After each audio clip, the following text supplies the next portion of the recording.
But also, I honestly think more so about Culture United as being something we can take on the road. So we do have people reaching out to do this live at live events. So that will happen in 2025, which is really encouraging. So one second pause on that. Come to Hampton But I think, Roads. I think that there's, and away from just like, okay, I'll watch the rest of that later. Going back for what, big boy? I'm an outcast, still outclass. Show baby rapping, no hits, boy. This offshore cost more than yours. And yours 3 years ago. Made my way, from my own lane. Still hanging to my own thing. Ain't crying over no spill milk. Fucking bitch like Hello, that. Amy. Still thinking I'm the You're the only beast. freaking hero. Or locked up, filled up with yuck. But guess what, bitch, we back house. We never let just sound good. Guess what, bitch, we back house. We never let just sound good. I'm Detroit Red, I'm a whole lot of X. Hand in my pocket and I got that check. Had a check for the shoestring. If you try to shoot things, might say I'm up, so try yo. No time to be left out. Keep it up. Oh shit. The key got stuck down. It got stuck down so hard it skipped the next song. That's crazy. You can't play this. You can't play no Top Dog music ever. Don't ever do it. Don't ever play anything from Top Dog Entertainment. Your stream will definitely get blocked. Let me just play a song I recorded earlier. It's very unfinished, so it's not going to sound like amazing or anything, but it's literally still in Audacity. Like, I haven't even taken this to FL Studio yet to even do the most basic of mixing. But I saw this beat. I didn't actually get recommended this beat that's called If This Beat Is Recommended, I Hate You. I was recommended a different, much more pleasant, like pleasantly named one. But then I sorted their channel by the most popular, and this was the most popular one, which I think is funny. That most people, the most successful beat on the channel is the one that says it hates the listener. And they're all different things that are phrased kind of like this. But anyways, If This Beat Is Recommended, I Hate You. I could probably go look up who made this real quick because I subscribed. I don't remember who it was. Is it this? Yeah, this is the one. Yeah, like God recommends you this beat for a reason. God sends this masterpiece to save you. Like, they're all titled like this. Anyways, I heard this one and I was like, I'm definitely going to rap on that. Of course, I have to change the audio settings in Audacity before attempting to hit play on a song. I think I just crashed Audacity by trying to do that. What a goofy ass program. Oh, Jesus Christ. Yeah, yep, it's fine. It's good. Yep, okay. Welcome back, Audacity. No, oh boy. Sample that, someone, please. It had a good rhythm to it. Okay. Jesus fucking Christ. Let's make sure we select the right. Okay, it's picked the headphones. I guess restarting it sorted things out. Whatever.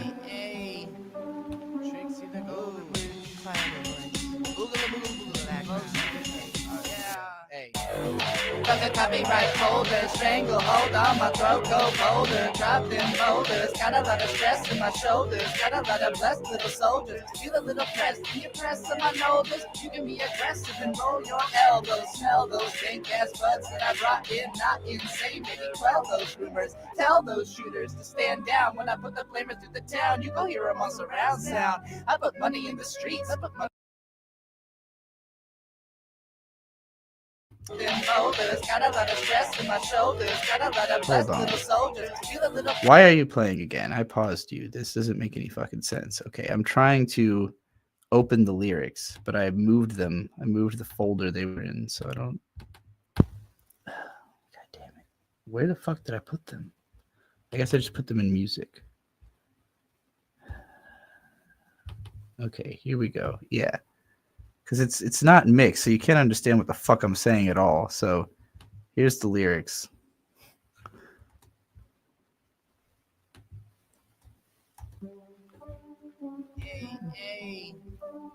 I'll highlight it as it goes, all right?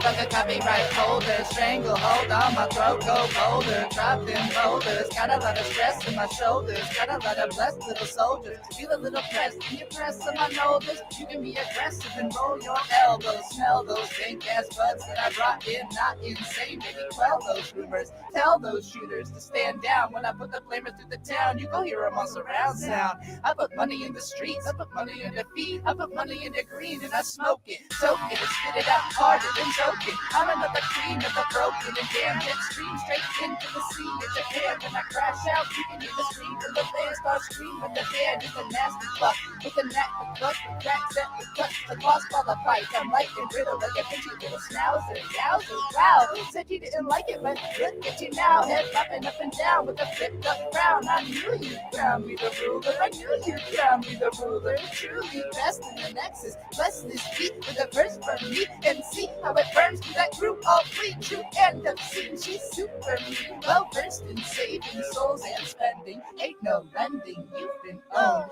Truly sold this bitch homegrown. This bitch, she's known for the way she flows in the shit she knows and the plants she grows. That's sucker and tree, cherry blossom, petal, fitter fall. Pitiful opposition, pitted against a criminal. Pecking a peck of peppers and putting them on my balls before I run into battle ballistic and kill them all. Pecking the skull, pecking the ball with the fragments of brain. This is faggots the rain, try to say it to my face. I'll kill ya, I'll kill ya, I'll kill ya, I'll kill ya, I'll kill ya, I'll kill ya, I'll kill ya, I'll kill ya, I'll kill ya, I'll kill ya, I'll fucking kill ya, I'll kill ya, I'll kill ya, I'll fucking kill ya, I'll fucking kill ya, I'll fucking kill ya, I'll fucking kill ya, I'll fucking kill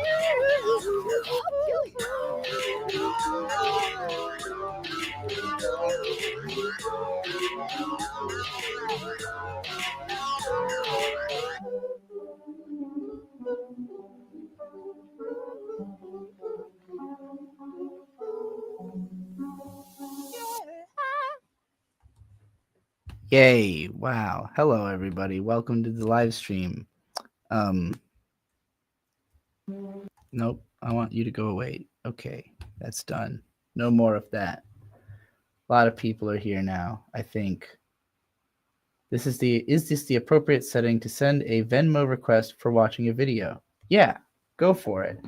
I've got a request from Riley that I've got to do at some point, but I want them to be here, Riley or Mint to be here in chat at the very least when I do it. So if I see ASE Presents, I will launch into. But they weren't here last night. I was hoping they would show up. So if somebody shows up tonight, we'll do that. But if you want to Venmo me requests, you can absolutely do that. I'm currently charging $1.50 a minute if I'm watching or listening to something because YouTube eats a third of it. So for me, it's $1 a minute, which is worth it for me. Not so much with the 60 cents, especially because I tend to ramble about the shit that I watch. Timeline 1 is the video of all time. That is actually, I think that's already out. That was the great writers must be great people or whatever the fuck it's called. Great writing requires great people. Yeah.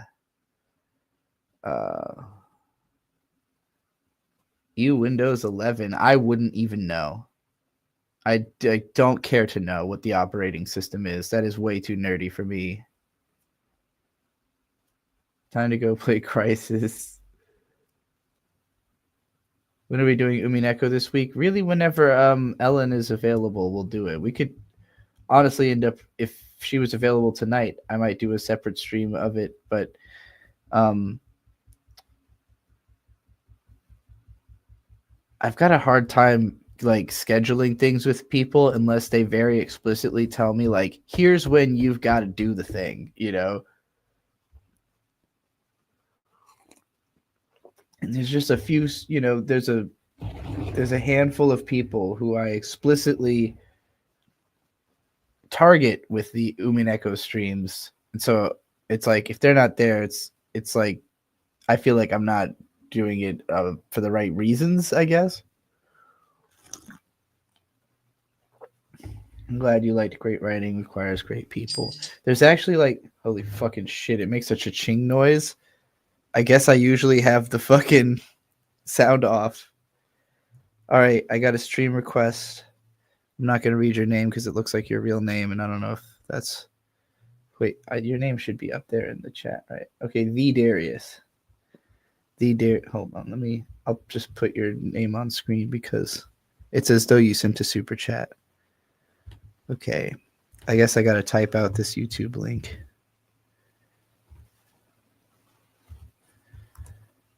I don't know why I've got the song 2113 by Coheed and Cambria stuck in my head. Oh, it's because that beat. There's the like the distortion, like background noise of that beat that I just played. For some reason, really reminds me of that song, and I don't think it's a sample of it or anything. If it was like very, very, very altered, but it just has a similar kind of tone or something to the start of that song. In our sleep, there's more to this night. When will she beg for your mercy? All work will stop, and the ground will release. Please, Mom, they're coming for me. Unless you live under a rock, All right. you probably have heard Loud. Let me turn it down so that I can talk at the same time if I have to. Okie dokie. of or are already watching Invincible.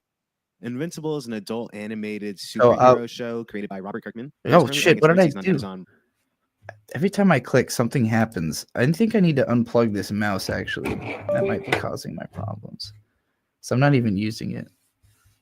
No. Why is it's the my right arrow key keeps getting stuck down and causing strange problems. Okay, playback speed went back to normal. Whatever. What I was gonna say when I was trying to pause the video, for disclosure, I've seen the first season of Invincible. I've not really seen past that. Bird, my husband, has watched probably up to date. I don't know if you've seen like the latest episodes, but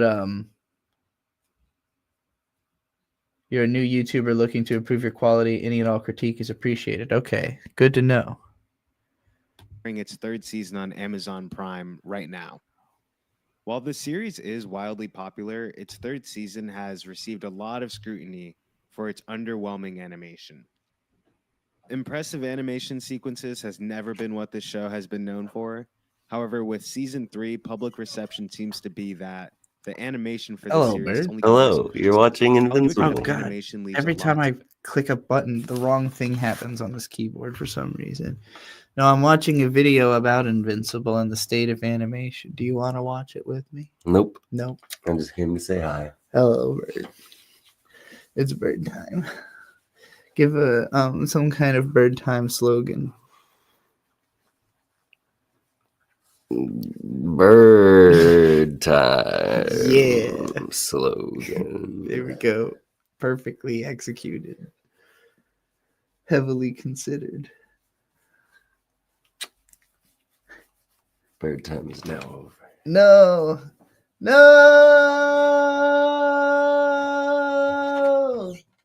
Bird time was cozy and good. Whatever. It'll be bird time again one day. To be desired. I feel that the and also one day pressing the spacebar won't mysteriously change the playback speed. Why does this keep happening? Remain strong enough to keep my interest throughout. Pantheon is another animated series that you might not be as familiar. I've never heard of this show, but I really like these character designs in this promo art, so I'm going to look it up. Assuming my keyboard will participate with me. Schizo Pantheon. Oh, that's a YouTube channel. Show. Yeah. This looks like Motoko Kusanagi. All right, this looks kind of cool. Familiar with. It's a sci-fi story that takes place in a near future that explores the moral implications of uploading one's consciousness to the internet. This series is not nearly as popular as Invincible, and it's still finding its audience, so I won't go too deep into spoilers for this conversation, but you should definitely check it out if you haven't already. With Pantheon's second season recently being added to Netflix, the series has started to grow in popularity, as it should. I've noticed that the conversation around Pantheon is that it's groundbreaking storytelling with a rich premise and strong characters to latch onto. However, what I haven't heard being discussed about the series is its animation. Pantheon's animation style. Um. So far, my biggest criticism of this video is that a minute and a half in, you have not clearly established the premise. Like you've said that. I kind of wish that there was like upfront just a statement of intent of what you are going to be, like what you're going to be saying. Like you said, here's what people are saying. Now I'm going to talk about this other show.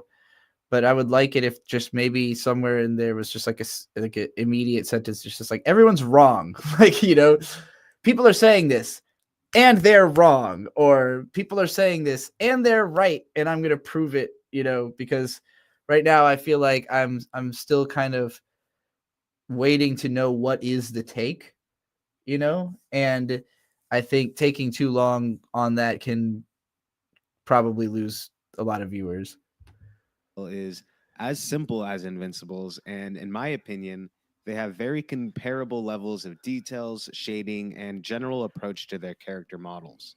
I've noticed that in the case of Invincible, this is an aspect that fans can't seem to get over, but with Pantheon, fans are able to look right past its lackluster animation. Okay, so yeah, like this is kind of the sentence I was waiting for. So like if that was just if maybe you opened up with like Invincible is getting criticized a lot for its animation and Pantheon isn't. Why is that? Let's explore these two shows and present that as like what this is going to be about just right from the start. To enjoy what the story has to offer beyond that. Why? And I know it might feel like we're still at the start of the video because we are only 2 minutes into an 8-minute video, but I'm also thinking about it like, I know you want a video to be 8 minutes long on YouTube because then you could put mid-roll ads in it, but at the same time, if it could be a short, you could get it down to a short, that might be better as well, I think shorts could be a few minutes long now. Transparency in audience perception when it comes to these two shows that are, in my opinion, both great in their own right, but both also look 10 years behind the current industry standard for animation. For starters, I think it's important to look at the budgets when discussing this type of topic. With the current internet space, fans are often very in the know when it comes to the production progress of a particular series, especially when it comes to one as popular as Invincible. Because Invincible is an Amazon Prime project, the audience is well aware that this is being produced by one of. So, okay, in this case, when you say audience, what you really mean is people who post online, because there is a pretty big difference between like the casual, Invincible, watch it on their phone, talk about it with their friends, never talks about it on the internet. Those people are not trying to learn a bunch of shit so that they can have a conversation about it. Like obviously there's the hardcore enthusiasts who just know everything about every show they watch. There's probably people who don't even like Invincible and can tell you everybody who worked on it because they follow the careers of the staff. But if you're watching YouTube videos, even if they have like a tremendous number of views and they do say a lot of data in them, the person who watches that video does not remember all that data. They don't take away from that video remembering who Robert Kirkman is. I wouldn't know the name Robert Kirkman if I didn't live with a diehard Robert Kirkman fan for like 4 years, Riley. I had seen like tons of analysis about The Walking Dead and stuff. Like that name slid off my mind. I don't care. So it's not in my brain, So I think that we can often assume that people have way more knowledge, like that the broad consumer base has way more knowledge than they do, because we see a video with like 5 million views that like breaks down the whole history. That person who made the video knows all that shit. None of those 5 million viewers do, except for the other ones who could have made their own videos and probably did, but it's just not as good, you know. and probably they also consulted the person who made that 5 million, you know, like they probably were the ones who fed the information to that person to make sure that the video was like legit in the first place. You know, there's a lot of infrastructure to creating like a very well-informed and very popular video like that, you know? Like how Nino used to work, like write for Gigguk, in the sense that if Gigguk was like, hey, I don't know enough about, you know, this, can you check with me and make sure I know what I'm talking about? And Nino would go, I shall study the blade, sensei. And then bring back the One of the answers or largest whatever. companies in the world on a platform that has garnered a reputation for releasing consistently quality content.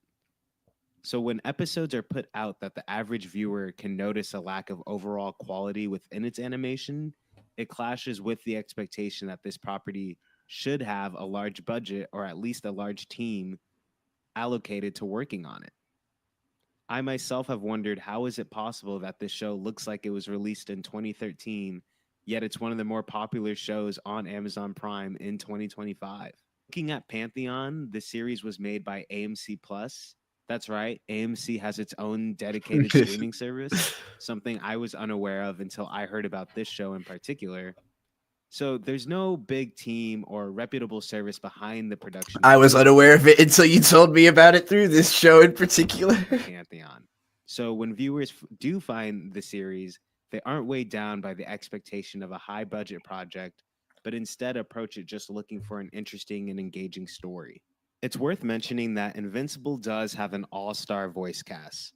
Season 3 saw the inclusion of Aaron Paul taking on an amazing voice acting role, as well as series regulars J.K. Simmons, Jason Mantzoukas, and Steven Yeun. It could be argued that Invincible chooses to allocate its budget more towards its voice acting cast over the animation. I'm not sure if that's 100% what's going on behind the scenes, but I do think that that is an aspect of it. An aspect that is true. Yeah, I'm glad you pointed out that you don't really know, but that it is a speculative possibility, because it seems... I mean, my assumption is just that the animation is, you know, comes from a studio that can do about this good.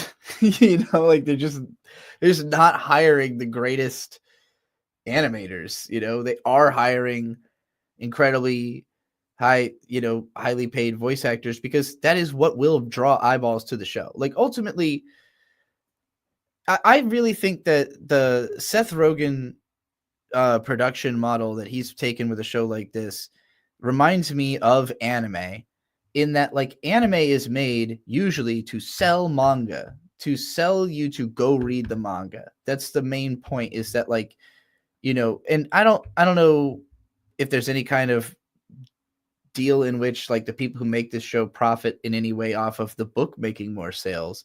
But if Seth Rogen just wanted more people to read Invincible, absolutely succeeded. You know, this show is a huge success at getting people to go read Invincible.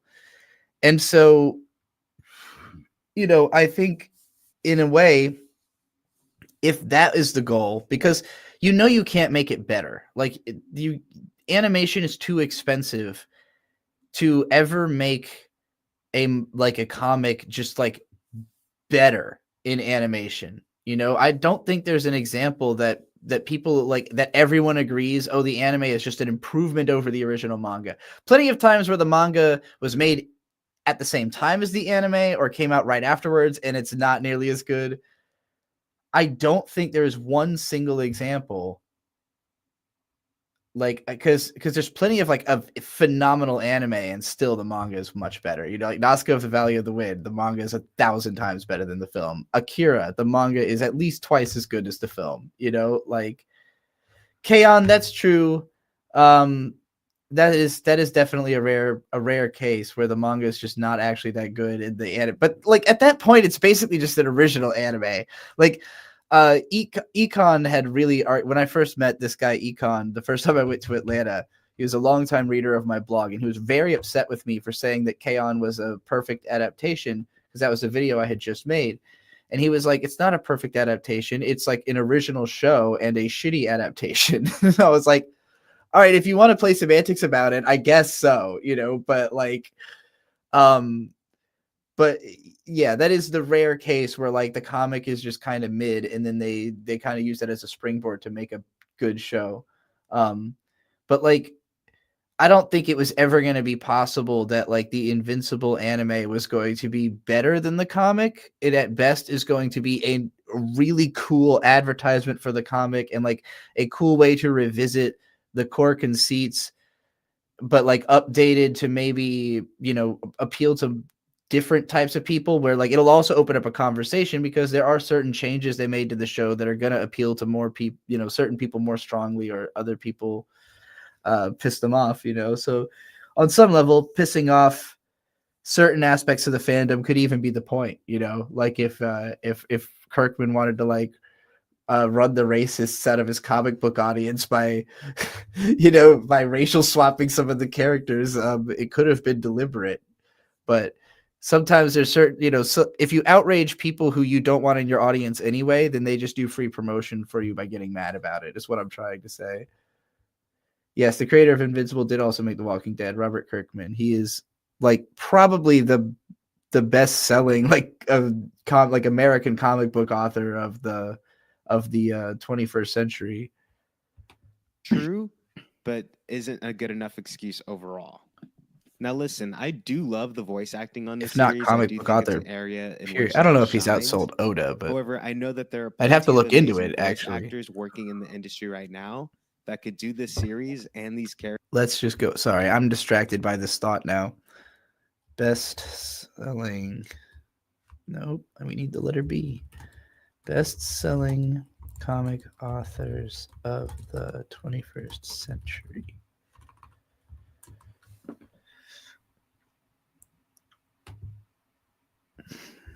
That's not quite what I wanted. I mean, I guess it's just One Piece, right? Asterisks? I didn't know Asterix was this amazingly selling. Where's The Walking Dead? Is this just all manga? The Walking Dead can't be that much worse selling than...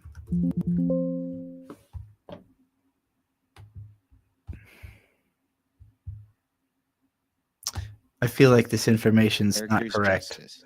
And I do think that Invincible would be much more positively received if they put some of their budget from the celebrity cast. And You watched The Walking Dead? No, I have only ever watched the YMS reviews of The Walking Dead, but I've watched them a lot of times, so it feels like I've watched The Walking Dead. So, oh shit. What is going on with my arrow keys? unless you live under this is very Invincible is an adult disconcerting. animated super that Invincible chooses to allocate its budget more towards its voice acting cast over the animation. I'm not sure if that's 100% what's going on behind the scenes, but I do think that that is an aspect of it, an aspect that is true, but isn't a good enough excuse overall. Now, listen, I do love the voice acting on the series. I do think it's an area in which that it shines. However, I know that there are plenty of amazing voice actors working in the industry right now that could do this series and these characters justice. And I do think that Invincible would be much more positively received if they put some of their budget from the celebrity cast in exchange for maybe 20% better animation. I think another aspect to how these shows are received. I'm just going to say I don't actually think that's true, though. I really do think that like the conversation about the animation is much more of an online thing, but that you would only find out how bad the animation is if you actually watch the show in the first place. And like getting people through the door is what matters first. And like impressive animation just does not draw as many people as a star cast does. Like knowing that there are celebrity voices that you recognize, if you like just the biggest reason that people watch shows is because of the actors. That is the number. It's why actors are by far the best paid. Where's that? Hold on. What each character makes salary. Okay. Thank God that Google still works for some things. So this is a graphic about the anime series Shirobako. And you see the animators make about 110.4 yen to every 7,000 that the lead voice actress makes on a given show. That is her making 10 times what the lead producer makes, who is making significantly more than the lead character designer, who is actually outselling the director. His character designs are also incredibly important to the world of anime. Who is outselling the, I think this is the assistant director, the CGI team, the PAs, she's just a regular part-time job haver. So that's normal wage of a part-time worker, which is double what an animator's wage is, by the way. And she's a writer. So even the writers, double the animators. Being an animator, you might as well just not do that. Good luck. Godspeed. But yeah, so like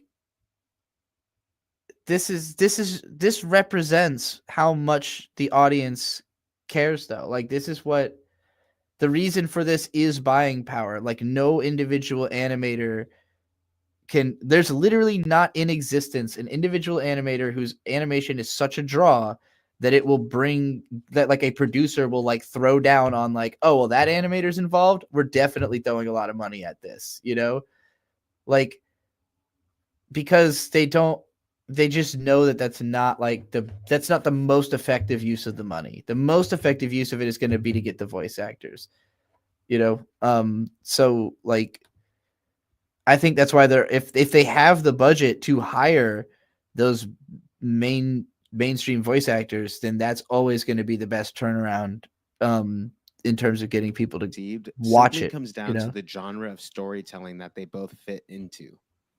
Invincible is another superhero story releasing in a time where we have stuff like the MCU and the DCEU with animated and live action TV shows and movies that. And yeah, I also, as Amy is saying, the quality of animation depends way more on the people who you happen to manage to have at a given time. That's why I was saying earlier, like, it really depends on just who did they hire, and like, it's not necessarily even that this studio is less expensive than a better animation studio. It's just who they could get to do this job. Like, not everybody wants to adapt Invincible.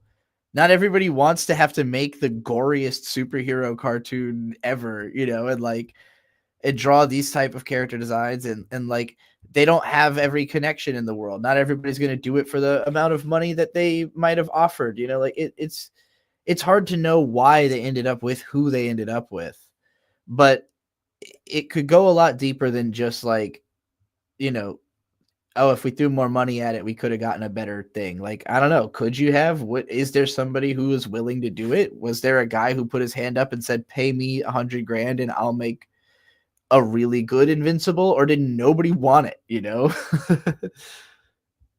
Are telling superhero stories that all have stellar animation and action sequences.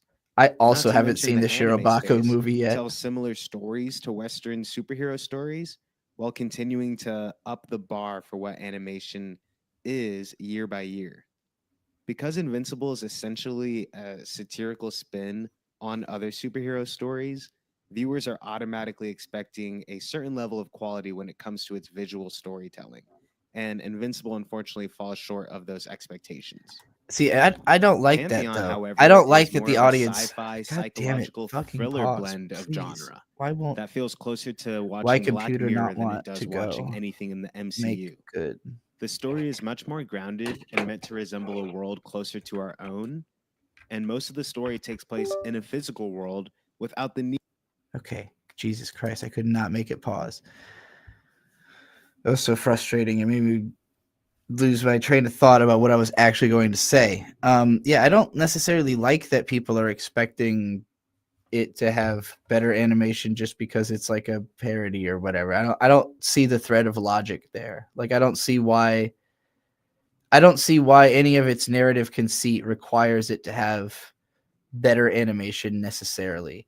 I do think like having good looking action scenes will always mean that like people are going to post those clips online and like you can watch that shit back and be like, oh, this looks amazing. But like, I don't know. I also you haven't really shown me what's wrong with the animation or like explained what's wrong with it. So I don't really understand the problem currently. Like, you know, having not watched the show, I don't past the first season. And like, I remember criticizing the animation in the first season for feeling kind of like jilted, but it wasn't like, it was by no means unwatchable. I watched the whole goddamn show, you know, and it seems like everybody else is watching the whole goddamn show. So like clearly the animation isn't so bad that you're like, I can't watch this.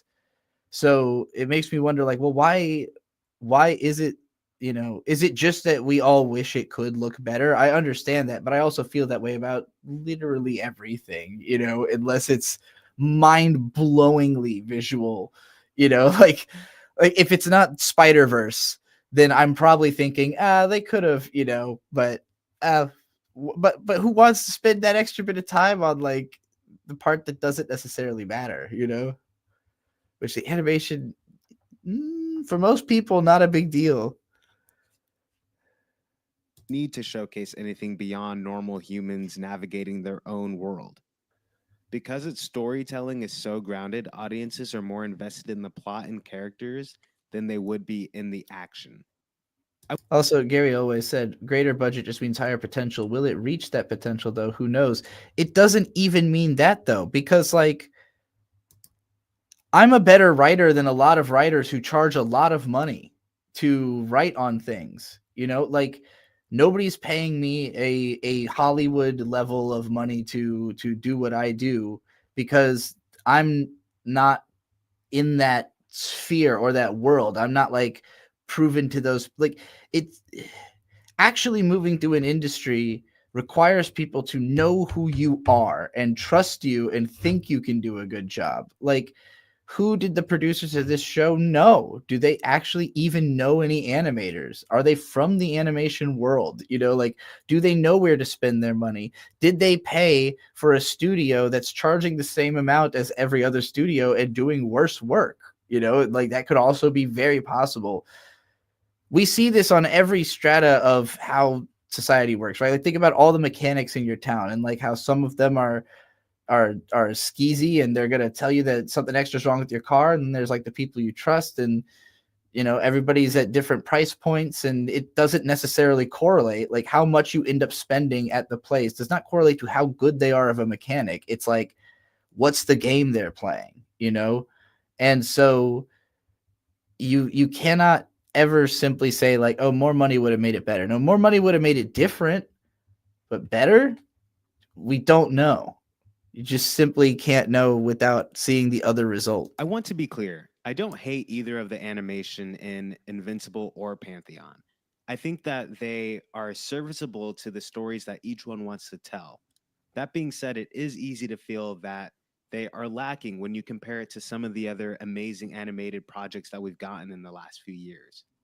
The bar for animation is constantly rising, and I think that the animation industry as a whole is still trying to find its balance with all of the technological advances we've had recently. Both shows are still some of my favorite personal series that I'm watching. Amy said, now that I'm thinking it, people don't expect the quality of the writing to be related to how much the writers are paid or any other part of a production. So why think so about animation? I think they do think that. I think people on average do believe that the best creators get paid the best. And the reality is that the people who charge the most money and can be hired get paid the most. Like, if you convince people that you are worth hiring for the price you're asking for, you get paid that price. If you end up being a good bet, it's more likely that you can either, you know, keep charging that amount or raise your price. And if your bet doesn't pay off, it's very likely you can't charge that price again, unless you find people who don't know who you are and build a new trust relationship with them and don't fuck it up that time, like, and that's harder and harder to do in a more integrated landscape of the world. But like, there's just not really a correlation between quality and budget anywhere. It's always like, who did it? Just who made it? Who made the fucking thing? Are they good at what they do? Why they took the job usually has more to do with emotional reasons than with money, especially in the world of animation. I mean, the whole message of Shirobako is basically there is no sane reason to do animation. That is the message of the show. Like, if you're doing it, it necessarily means that you have an insane, like, obsessive reason that you're doing this thing, because there's not a good, like, there's just so many better ways to live your life, like, even just in the arts, like, there's so many more ways to make money, like, it's not a sensible career path. It's something you do because, like, you can't not do it. It's like all it's all you figured out, and you're being taken advantage of, but like, otherwise you don't get to do it. So like, animators are like happy for the opportunity to be exploited, and that's why they are so easy to exploit. At the moment, and I would love to see a future where both series takes its animation and increases the quality alongside of the quality that's already there for the narrative and characters in each of the respective projects. I know the animation industry is not an easy one, so I say all this with no hate whatsoever to the animators that worked on these projects. I just find it interesting to look at all of these different aspects that go into production of animated projects and how they affect the audience and how the audience receives them as a whole. That's just about going. Okay, so here's what I'll say of this video. I think you have a good voice. I like how you read your script. I think your sentences are like structured well. Like, it's easy to listen to you. So on that level, the video is fine. I don't mind the relative lack of like visual content. If I wasn't trying to present it as is, I would have probably watched this sped up because I got the ADHD. But I don't mind watching. That's not like a knock on a video to me. I watch a lot of stuff sped up. As for the takes, how I would have liked you to have done this is none of the speculation about budget and why the animation is different, and just an explanation of how. I like, what is wrong with the animation in Invincible? What is right with the animation in Pantheon? What is this one doing wrong that the other one's doing right? I think that would have made an interesting video. And this one, like, it's just too speculative, like, none of us really have perspective into what actually is, like, why actually is the animation melting, again, to bring up Shirobako, like, in that show, the director, I don't know why this is happening. In that show, the director, like, this man, he's a great director. He does great work. However, he is a difficult person. And so, like, there's always this intense risk that he's just not going to follow through. And so the project's going to fall apart. And like, the previous show he had worked on before the one they're working on at the start of the anime, this had happened, and they call it the animation melting, where, like, because every stage of the production fell behind schedule, there just wasn't time to make any of it make sense, and the animation just keeps getting worse and worse as the episodes go on, So, like, if anything goes wrong at any part of the pipeline, again, money doesn't fix these problems. Like, you can't just pump more in and then, like, and they'll try, like in Shirobako, for instance, there's a period of time where they need an animator to do this one segment, and they cannot find somebody who is both willing and capable. And so this girl literally goes running all over town, asking people, asking studios, asking random staffers, and everybody's like, I just don't have time to do that. It's really hard, and I could do something else. Why would I do that really hard thing you're asking me to do when for the same amount of money I could do something much easier? And then eventually she ends up like literally going to Hideaki Anno, and he's like, you realize that like the old guy that works at your studio is really good at animating that thing that you're trying to do. And she's like, I didn't think about the old guy, you know. And that's how they managed to pull through and get the scene animated. Money did not do anything. The guy already worked there. They just hadn't asked him to do that sequence because they didn't have him working on that show because he doesn't do moe anime. But that scene called for somebody who could animate horses. So he was the man for that, you know, but like they just didn't think about, oh, put him on there because they hadn't made him draw horses for them in 15 years or whatever, you know? So like, it's just so much more complicated on the back end than like throw money at it, make it good, you know? Especially the world of animation is small. There just aren't a ton of people who are capable of this stuff, you know?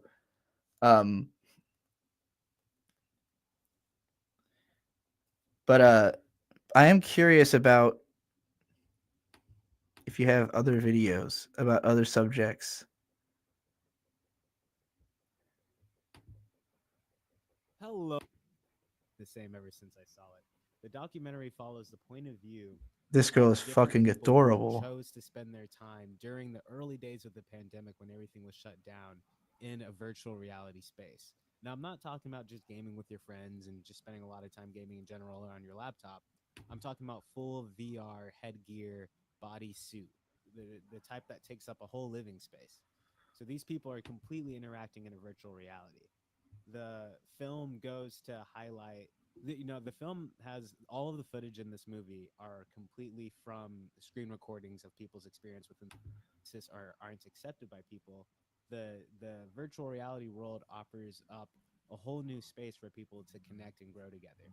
What's really interesting is how no one presents themselves pretty much as they are in real life. Everyone's kind of donning a ridiculous character. Someone might be a slice of pizza, someone might be an anime girl, or you might be a horse. You know, your options are only limited by what you can imagine in this case. And because you're not being informed by any visual or physical cues of the person you're interacting with, even the most well-intentioned, least biased person on this earth is still going to interact with you based on the information.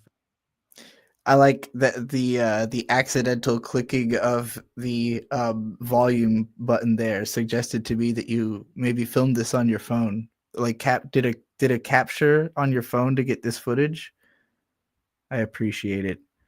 No, yeah, I think I'm gonna subscribe to your channel because I think you've got the right like vibe. I just would discourage you to try to analyze production unless you actually do know. Like if there was a bunch of behind the scenes shit and you had like a bunch of behind the scenes shit that to like explain. I want to see this Common Side Effects show because it looks like a Satoshi Kon show, and I've never really seen someone try to actually do a Satoshi Kon cartoon. ASE Presents is here. I missed the Invincible discussion.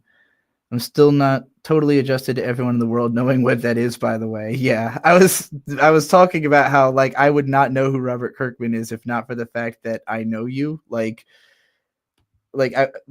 I was saying, like, the average person does not actually look into this stuff and like learn it, like just because they watch the show doesn't mean even if they watch analysis videos of the show, doesn't mean they remember who this stuff is, but like to me, the point of this is the point of the cartoon is to pipeline people to the comic, like it's to make you go and find out who Robert Kirkman is, ideally. And what it says about you that you try to look like yourself in video games is that you just want to be yourself. Like you're fine with being you. You want to be you in the game.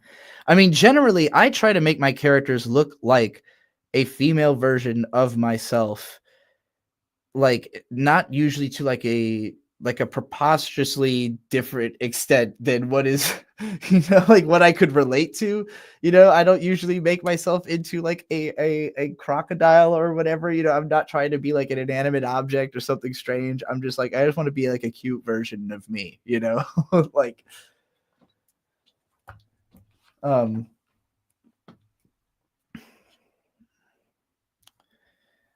but yeah, Riley, should we react to that? Should I go ahead and do the Eric July video? Remind me what it's called, and we can just jump right into that if you want. I'm gonna take a piss, and then we can do it. I haven't watched any of it at all. I didn't want to spoil mostly I didn't want to spare any thoughts to that guy that I wasn't sharing live. You know, I don't even want to think about this guy if I'm not doing it for an audience, you know.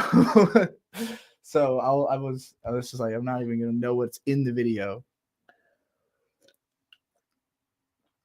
Your audience should hate me after if they don't now. Lol. It's on his channel. It's called Beyond the Truth or something like Beyond the Truth. What the fuck does that? I'm already disturbed by the title Beyond the Truth.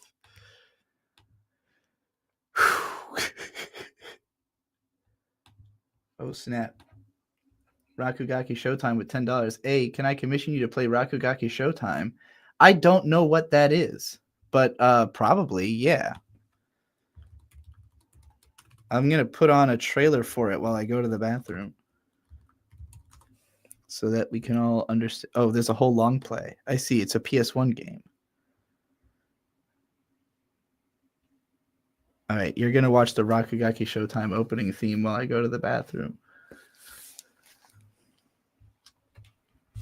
Assuming it ever plays. There we go.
I love that in the time I've been in the bathroom after throwing on this opening, Luca has become completely obsessed with it and learned everything about it and said all of it in the chat.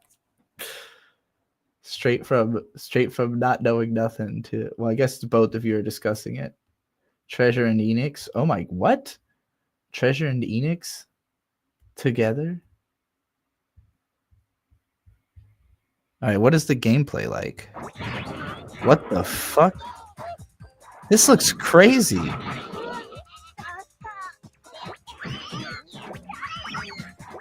Okay, so it's a brawler. This is so cute.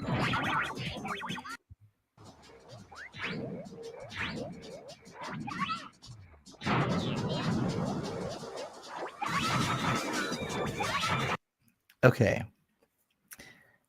This looks absolutely adorable and fairly fun. I'm sure it probably gets really hard because it's a treasure game. I'm not very good at those.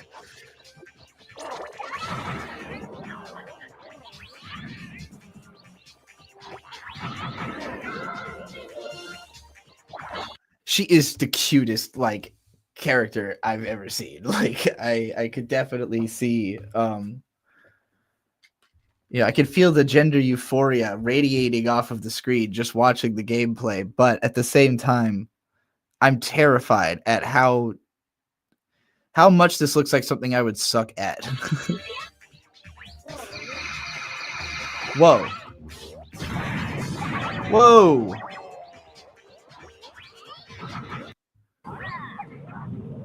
I like legitimately have never seen a game that plays like this at all. Like there was a few things that I thought it was going to be at first, but when I'm actually looking at the gameplay, I'm like, what even is comparable to this? Like, what genre is this? How do you describe this?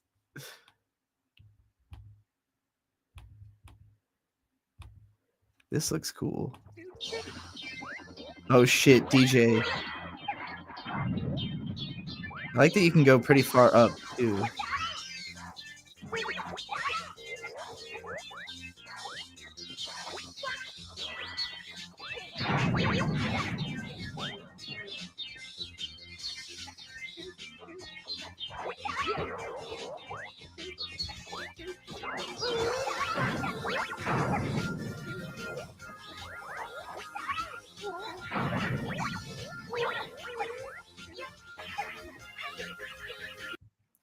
Okay. This is pretty adorable. I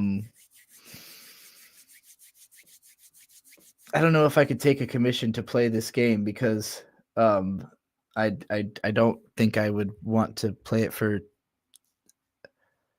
too long, and I would have to charge like a lot to play through the whole. Like I know it's only 30 minutes long, but that's from somebody who knows how to play it. I assume it would take me a lot longer. But yeah, this game looks amazing. All right, we're gonna react to this video. I'm gonna put you all through some hell. All right. I'm sorry, but this has to be done because I've already been paid. So they lied about the entire thing. Beyond the narrative, number one. Oh, Jesus Christ. This really launches right in. Oh, boy. A young grip of my peener, not gonna lie. Oh, boy. I need a shot or something before the Eric video. It's his big response to my court case, and it's full of proven lies and stuff. I'm curious what the uninitiated will come away with from it thinking, lol.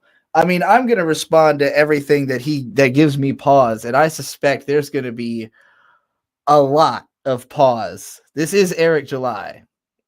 You know, Pause is his middle name. Pregnant Pause is his middle name, actually. Eric Pregnant Pause July. Hearing him speaking fast like this is like already a lie. Like there's already lying in this video because he's speaking at a speed he's not capable of speaking. We know what he sounds like when he talks. He does not speak this fast. This is sped up, like chopped up. Like this is him being heavily edited to sound faster than he is. So it's already lying out the gate. This is the most work he may have ever put into anything. He has a tightly scripted, edited video here that he claims took 20 minutes to make. It's 30 minutes long, no pauses. You'll appreciate how crazy this is. He's very condensed in this one. Oh boy, all right. That's the hardest thing for me about making fun of this guy is that he talks so slow. My fucking consciousness shuts off in the middle of his sentences half the time, which I think is probably the appeal for his audience, but took off, I was everywhere, interacting with fans, critics, and even the haters. Okay, who are these fucking... Once the Rippaverse exploded, my life changed. I made a promise to myself, my family. Oh, God, his whole fucking life story is in this video. Team and our customers to focus on being a better professional. He showed the one black fan he's got in the first 10 seconds of the video. That's hilarious. If you've actually seen footage of this guy's meetups, I would honestly believe he paid that little black girl to be there. Like, I've not seen him have a black fan before. And I've seen his meetups. As an opportunity. Oh, God damn it. Why does that keep happening? I got to use the Without me Button. actively addressing things, drama farm and content creators fill the gap, floating lies, taking things out of context, and spinning narratives unchecked. And while there are plenty All of these, people that are with all these lies floating around my head, life can get a very stressed. pushing back and defending me, it's rarely creators with big That's platforms. a So John. a lot of That's a John Tron reference. That's why it's racist. people, especially the perpetually online, start believing the lies. While most of this nonsense hasn't impacted the business, it's not for lack of trying. These people go out of their way to go after anyone who supports me or the Rippaverse, fans, business partners, even They really don't. The people who surround Eric July have a tendency to go after anybody who talks about him at all. And so it's impossible not to find yourself involved with his entire fucking crew if you mention his comic once. colleagues. They don't deserve that. So I'm starting this segment Beyond the Narrative as a simple place for people to reference when the usual nonsense pops up. Turn it up a bit. All right. This isn't me going back to monetize your haters, and I'm not diving back into the YouTube grind. YouTube isn't my focus anymore, so I'm not chasing You made a 30-minute heavily edited YouTube video to say that YouTube isn't your grind? content. I'm spending 20 minutes recording this, passing it off to my editorial team, and getting right back to Editorial team? That's not what that means.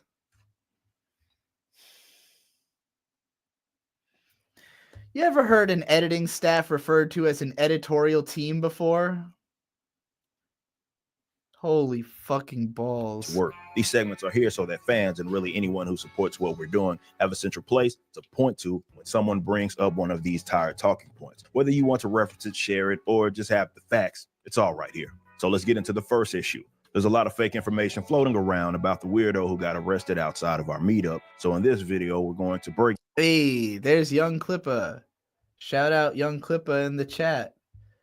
ASE presents Young Clippa. If you see YGC, this is the sign. Sorry, you can't see what I'm doing with my mouse right now. I'm underscoring the letters YGC, but that's only on my screen. If you see that, that means Young Clippa. This is Young Clippa here getting loaded into the back of a police car because he was outside of an event that Eric July was throwing, and Eric July found that threatening, I guess, and also had a warrant out for his arrest because he found his very existence threatening, I guess. And so we'll get into the details as they come up, I guess. But yeah, he's generally a racist, homophobic, black homosexual that has Riley arrested for a silly series of mockeries. That's a good summary. break down some of those myths. A YouTuber who I wasn't even familiar with called my operation a scam and then posted a wall of text review. Still in my content phase, Every part of that sentence was wrong. He's talking about Dick Masterson, who's a podcaster that's been kicked off of YouTube for more than a year, who does a podcast with a guy that had been talking shit about Eric July's comic for like a year prior to its release. And then when the comic finally came out, Dick wrote a review of it that was very like kind and like, hey, here's some notes on how to be a better writer type shit.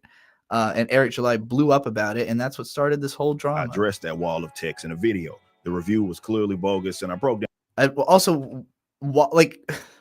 He keeps calling it a wall of text, like he can't read 6 pages of notes. Like the comic itself is fucking 70 pages long. It's not that long of a review. Down exactly why. We focused on what was said, not who said it. It was pretty even keeled and basic. This is why I never even keeled and basic. mention where it had come from. This sparked a whole conversation about good versus bad faith criticism. Instead of focusing on whether or not the review itself was legitimate, some people tried to twist the narrative, acting as if I was attacking all criticism, but that was never the point. The focus was on the veracity of what was being said. If a review is filled with false things or made up nonsense, why would anyone take it It's not, though. seriously? It's like if someone told you the sky is green and gravity doesn't exist, you wouldn't sit there debating it like it's a valid opinion. This is such a weird take on the review that is just like pointing out very basic things about the comic. Like it's not even very in depth. It's just kind of like, here's how you like obviously fucked up, like observable, easily fixable, obvious fuck ups. Just dismiss it because it's objectively false. Same thing here. If something is clearly untrue, why would anyone take it to heart? If If you're wondering where one of the biggest fake narratives started, it was this. And if you don't believe me, check out Dan Cobb. Off Model says, I've been a fan of yours since 2016, but I still don't understand your YouTube allies and beefs lore. I mean, look, I don't regard people as my allies or beefs. I just like look at what's happening and say stuff about it, you know? And when people do stuff that I think is funny, I'm like, that's funny. And when people do stuff that I think is faggy, I'm like, that's faggy, you know? And that could be in a good way or a bad way. Sometimes it's like, stick that dick in my mouth. And sometimes it's like, get that dick out of your mouth, you know? So in this case, like, I think Klippa is funny. And the stuff he was doing to Eric July was funny. Eric July got him locked up in jail over it. And so for me, it became like, oh, you're trying to fuck up the whole way that anyone in this space is even allowed to move. Like, he's trying to create legal precedent to literally make it illegal to tell the kinds of jokes that Klippa is telling. So if any of us wanted to do that, we can't, you know, like, we have this hanging over us. Ultimately, this case was dismissed, and Riley is a free man. So this is ultimately the coping and seething of a butthurt loser who did not get what he wanted, and now he's trying to spin the narrative so that he can at least put a little bow on this era and say, but I won, though. You know, they lied about it. This is the truth about what happened. Yeah, exactly. It would have been legal precedent in Texas for cyberbullying. Luckily, I'm a genius and a winner. I'm a driver. I'm a winner. Things are going to change. I can feel it. His thread where he dismantled that review point by point, complete with receipts. It's a masterclass. Apparently, that critique of the critique, Bruce. I've never seen the critique of the critique that he's calling a masterclass, but was the guy's. I don't believe that is what it is. From that point on, he declared me public enemy number one in his own. Buddy, get Public Enemy's name all the way out of your mouth. You are the worst rapper that's ever lived. Little one-sided war. Then when I should also mention that the reason I don't like this guy is also that he's a bad rapper. And I have thrown shots at him in raps for like 2 fucking years now, and he has not responded once. He has not acknowledged me at all. Ethan Van Sciver, who he used to fucking, you know, worship, played me dissing him at the start of every stream to the tune of tens of thousands of people for months, like 6 months. Every single day, 10,000 people saw me doing a diss on Eric July, and he has never said anything about me. Eric, he's never addressed me. One of his lackeys decided to inject himself into this imaginary feud for some internet clout, the things people will do for content. Here's where it really gets weird. I never interacted with this guy. Not 10,000's a low number, by the way. Like, that's like the very low end of an EVS stream that had me rapping about how Eric July was getting dissed by, like, getting packed out by a little trans white girl, and still no response. And then I made another song called Where's the Comeback, and he still didn't come back to that. In that one, I called him a cracker, and I still have not got a comeback. At once, to my knowledge, yet out of nowhere, he built his entire online persona around me. He ripped off my podcast, copied the logo, and became obsessed, even with what he chooses to call himself, and then his whole. Yeah, it's a parody, dog. It's a really funny joke, and you keep it funny by reacting this way. Whole bit was threatening to shave me. Weird stuff. Again, this wasn't a one-off thing. You're really hairy. I mean, you. It's like he doesn't notice. Like this, did he not realize that he was like like that? You know, every single stream he does, he's got his hairy ass shoulders out, like showing off how hairy he is. Like, did he not think that is a part of his image or his character? If it's something that you do all the time. For a bit, his entire online persona became this. And again, I never engaged with this guy. He just decided to become the useful idiot of YouTubers that were desperate for content. But he kept that eye looks so fucked up. It went from this weird internet obsession to real life. He doxed my home, bragged on YouTube channels about driving by my house, threatened my employees, and even said he peed on my ancestors' grave. It crossed the line and spilled. So he acknowledges you didn't do that, right? By saying that you said you would, he's saying that you didn't do that. Because I believe he has claimed that you did piss on his ancestor's grave a number of times. I believe he has claimed that you literally did that, hasn't he? Or I know other people have claimed you've done it, but he's now saying that you said you would do it. Put into real life, and that's what led to his arrest. In literally any other context, we'd all agree this is a deranged stalker. But because it's me, people twist the narrative, so they started floating lies around just to justify it.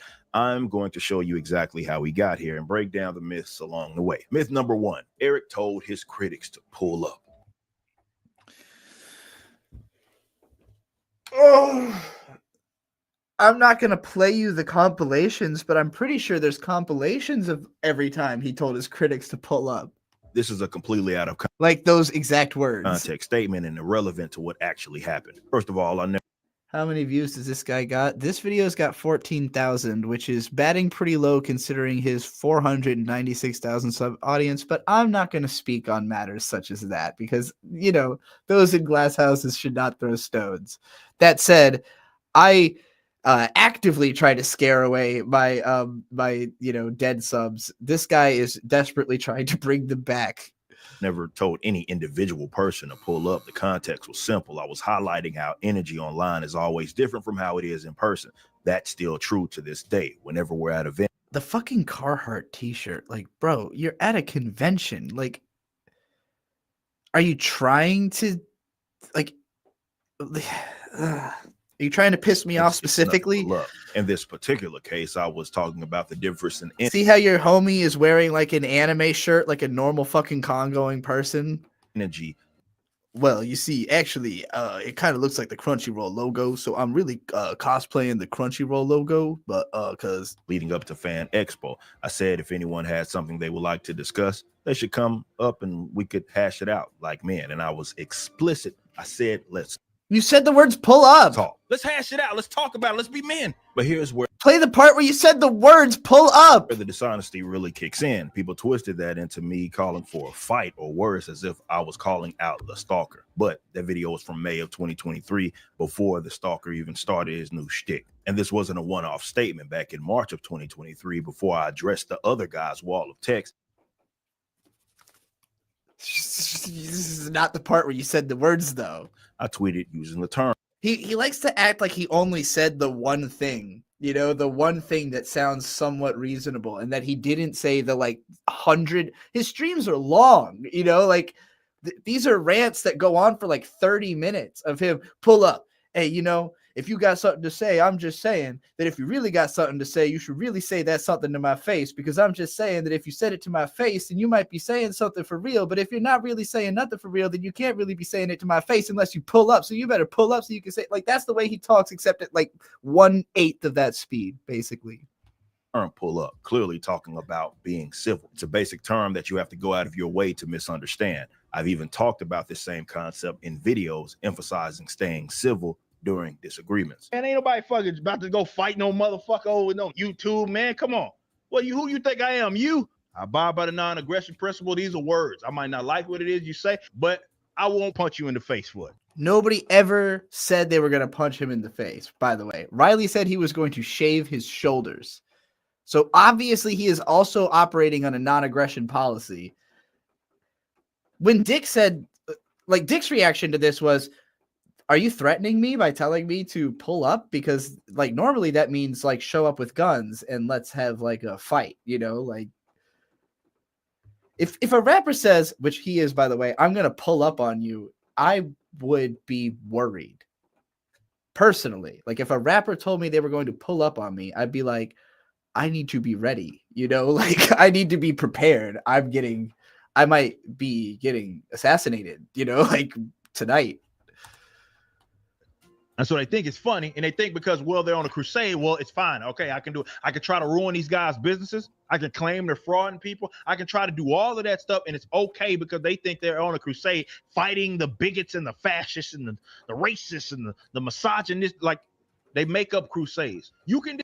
Okay, so now he's trying to play to his audience. Again, I remind you, his audience is a bunch of, like, I think that where Eric July fits into the paradigm is because he's a part of, like, the what's his name, Glenn Beck. He's part of Glenn Beck's big, like, right-wing media conglomerate superstructure thing. And he's like the token black guy of that set. And I don't know if he really believes in anything that he says, but I know that his audience is like it's like a clone stamp of the same fat nerdy white dude over and over again.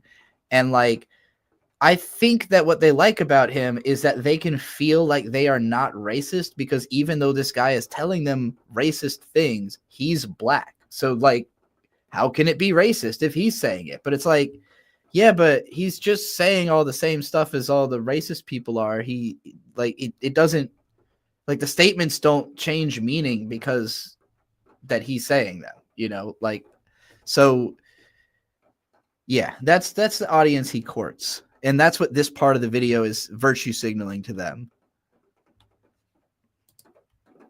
Disagree with me all day long, but you don't lie. So to wrap it up, that entire pull-up narrative is false. It's intentionally taken out of context to paint me as some tough guy trying to fight his critics, when in reality, I was talking about having... When in reality, I'm soft, like baby soft, like baby oil soft, like Diddy Party soft. Conversations face to face, and how direct confrontation isn't inherently bad. And even with all that being said, there's no world where anyone can justify just showing up at someone's house or place of business. That's not discourse. That's crossing the line. There's a huge difference between public conversation or even private civil conversations and doing what took place there. Anyone acting like those two things are the same is being willfully dishonest. Myth number two, and possibly the most hilarious one. It can be difficult when he just like says a bunch of bullshit and you're like, okay, well, none of that meant anything. You know, I don't know how to rebut like nonsense, you know. Eric called the cops because someone made fun of him on the internet. That Never literally happened. What do you mean never happened? What do you mean? I've been in the public sphere since 2006, and trust me, there's no shortage of people talking trash about me online. How do you describe what happened then? Yet not a single one of them has ever had the cops called on them. Think about that. It's almost like you'd have to do something specific to make that happen. Like make fun of me more than ever before. Here's what actually happened. The stalker weirdo, the one who built...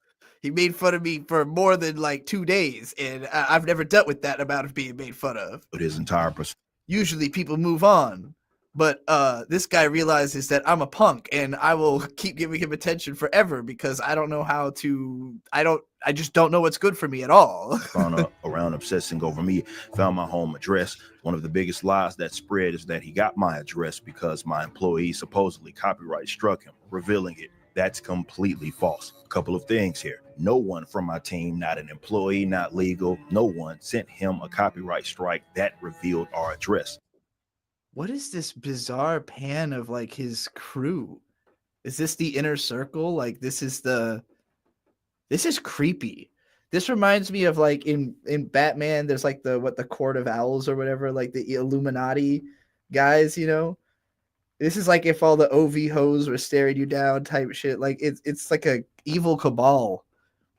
They're not even drawn like heroically. Like they look creepy in the drawing. It's weird. Receipts to back up that claim. Instead, he used other people's screenshots acting like they were his to inject himself into this one-sided feud. Just to be clear, if he had received anything from our legal team over using our logo, it would have been a trademark issue, not a copyright.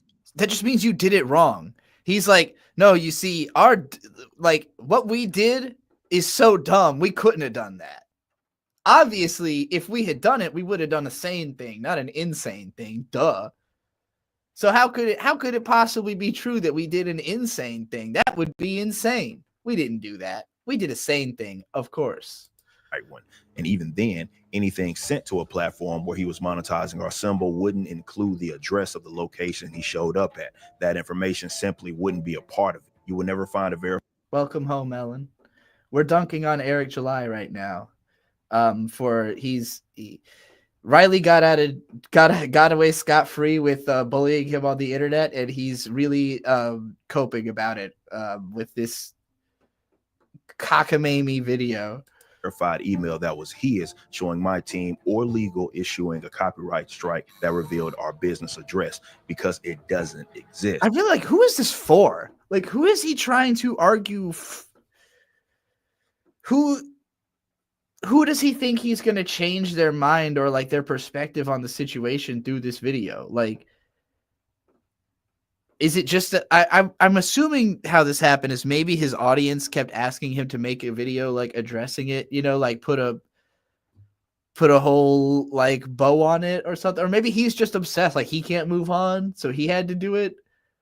I don't know, like who is this for?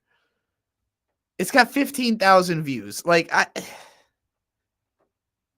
this is why I tell my son to get away from Twitter and social media. So this person's not engaged with the narrative. This is when you happens to drink the Kool-Aid and go back for seconds, not engaged in the narrative. Like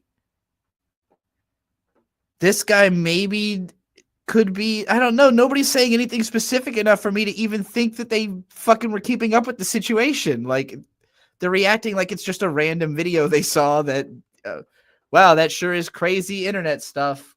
You know, who is this for other than maybe he just needed his own compartmentalization of the situation. He got that from someone else. What happened is this: the stalker obsessed with me used others to dig up both my home address and one of our business locations. This business location wasn't public. It wasn't listed anywhere, nor was it ever used as our return address. While it was I'm sure this was not at all hard to find. inevitable that someone would eventually find. By the way, that's such a like over the Used top as presentation of the building, which is it's like a 1-story warehouse with like a logo on a door. It is in no way similar to this like Pokemon Silphco fucking building here. This is not what it looks like. And it's not even that they have like a whole warehouse. They have like a part of a warehouse in like a regular shipping part of like a business district that you would find in any city, you know, like normally those are kinds of places that you can just kind of casually walk in. Like I think if it was anybody other than Riley who walked up to that door, it would have just been unlocked. And like I don't think they're like, you know, interrogating every fucking shipping employee who comes to the, like I've done a lot of shipping work, you know, like I've showed up to docks like this where like you walk into that little office and you talk to the guy who works there and you say like, oh yeah, I'm picking up your thing, you know, can you open up the back? And then you fucking load the shit onto the truck. Like it's very normal to walk into a place like this, you know? So he's acting like it's like some big hidden secret location, but like he was bragging about this warehouse for like 6 fucking months.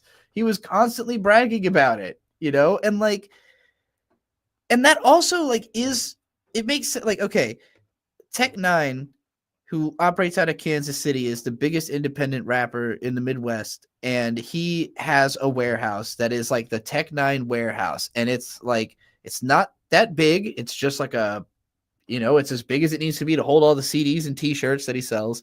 And it's got like a gate that's got the Tech-9 symbol on the gate, you know? So it actually does kind of look like a badass, like, oh, wow, that does look like a bespoke rapper's warehouse. It's just in the middle of a business district and nobody's there. Like it's not an attraction, but it is like a cool thing that if you are an independent, you know, owner, that you could be like, yeah, check out my warehouse. So I understand what Eric was going for, bragging about the warehouse and like why he wants to present it this way. But this just isn't the reality of the situation, you know, like, and so he's simultaneously trying to make it like this hype thing that he's got, but also this secret thing that people weren't supposed to find. And it's like, bro, you talked about it all the time. That was the joke. The joke was how often you fucking talked about it. That's why he showed up to it. And what did he do when he got there? He taped $41 to the side of the building and cracked some jokes and left. Like he's acting like he did a terrorist attack on it. Return address. While it was inevitable that someone would eventually find and share that information, which is exactly why we have man security, that's what actually happened. You can see how that kind of information could be misused to target innocent people, whether it's me or my family at home or our employees working at the building. This wasn't about someone making fun of me online. This was about someone crossing a massive line. Before we get into the day the police were called, let's talk about just how unhinged. Crossing a massive line by coming to the warehouse that I've been talking about all the time that has no like there's nothing there that suggests you couldn't go to it. It was open. It was, you know, it was just there. It's a public space. They didn't even go inside of the building which, by the way, again, he doesn't own the building. He rents a part of the building. So it's not like they were even on his property. They were on whoever owns the warehouse's like property, you know? Yes, he's mad someone gave him $41 because Riley would super chat. Riley would give like enormous amounts of money to this guy to super chat him to criticize his comic. And eventually he banned Riley from super chatting and he got his Twitter taken down. That was why Riley was so upset. So then Riley went and he, of course, he's denying he had anything to do with the Twitter getting taken down, but there's proof that he does. So he fucking Riley went to the warehouse and did a super chat in real life and he intended to give him $50, but he thought he was giving a 4 out of 10, but it ended up being a 4 out of 1. And he taped $41 to the door and with a bunny sticker. The bunny sticker is a whole different meme, too complicated to explain. If you really wanted to go down this rabbit hole, you'd have to watch a bunch of content from last year. But and yeah, he's supposed to be like an anarcho-capitalist, by the way. Like this guy is supposed to be the ultimate, like he's supposed to work on team free speech and be like, you know, oh, everything goes in the capitalist world type shit. And it's just, he's just a big pussy. Here's what we're dealing with. He randomly started obsessing over me, building his entire online persona around me. He said he peed on my ancestor's grave, then claimed I pissed on the grave, but didn't take a picture because I don't want it used against me in court. And then it's just a Charmander on the grave. So, like, the reason for this whole piss on the grave narrative is that the main character of Eric July's comic is named Isom, named after his granddad, Isom Knox. And so someone in Dick Masterson's audience found the grave of Isom Knox and took a picture next to it. And it just so happened that it had like some dew on it or whatever. And so somebody was like, oh, he pissed on the grave, which is just not true. That did not happen. The guy was like, if I had done that, I would cop to it, but I did not do that, you know?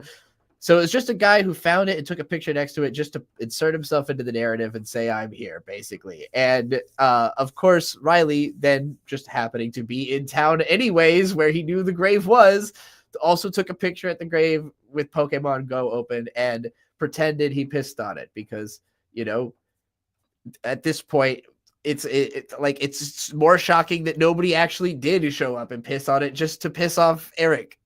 he actually did it. Then again, considering that he will call the police on you, probably not a good idea. And then said it again, even tripled down on it. Then he doxed my house and openly said he was planning to escalate. And of course, he did that again. And when it was all said and he played oh, that's hilarious that he like blurted out, but that's like a that when Mike did me, this that's a hell of an edit to have tasked yourself with for like a 1 second he clip. doxed. And when it was all and openly said he was planning to escalate. And of course, I do love this clip. Yeah, that's such a long render time like to add into this video.